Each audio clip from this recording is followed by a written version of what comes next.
The plague is a rare disease that wiped out 50 million Europeans in the 14th century, which is nearly 60% of the population in just 4 years.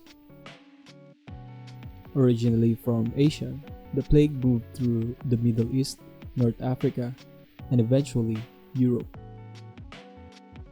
The catastrophic disease infected 20% of the world's population.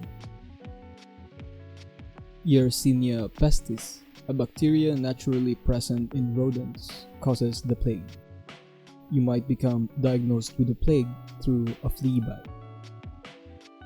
Most of the recent cases are from rural and semi-rural regions where contact with wildlife is closest. There are 3 forms of the plague. The first is the Bubonic Plague, which has flu-like symptoms.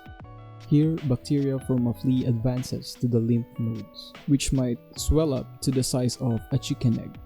The second form is the Septicemic Plague, where the bacteria flows into the bloodstream.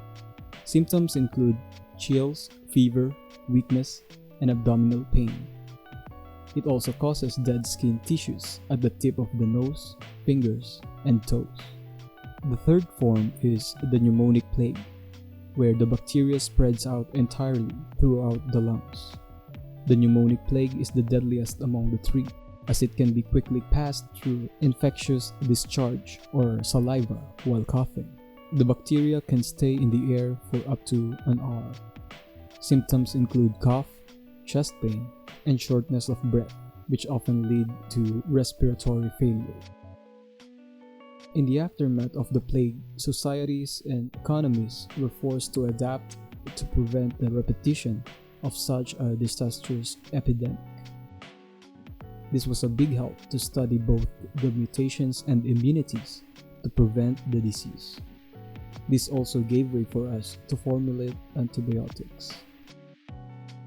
The sudden death of millions of people from the deadly disease pushed several countries to upscale and enhance their communities' conditions, starting with housing projects and well-paying jobs.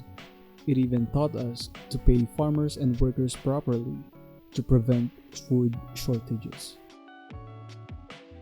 The Black Death may not be the highlight of our history. However, as a species, we've learned how crucial welfare can be.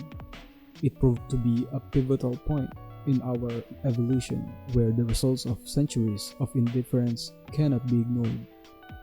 If we as humans have learned anything from this devastating pandemic, it's how much the living conditions of the lower class can significantly alter our entire society.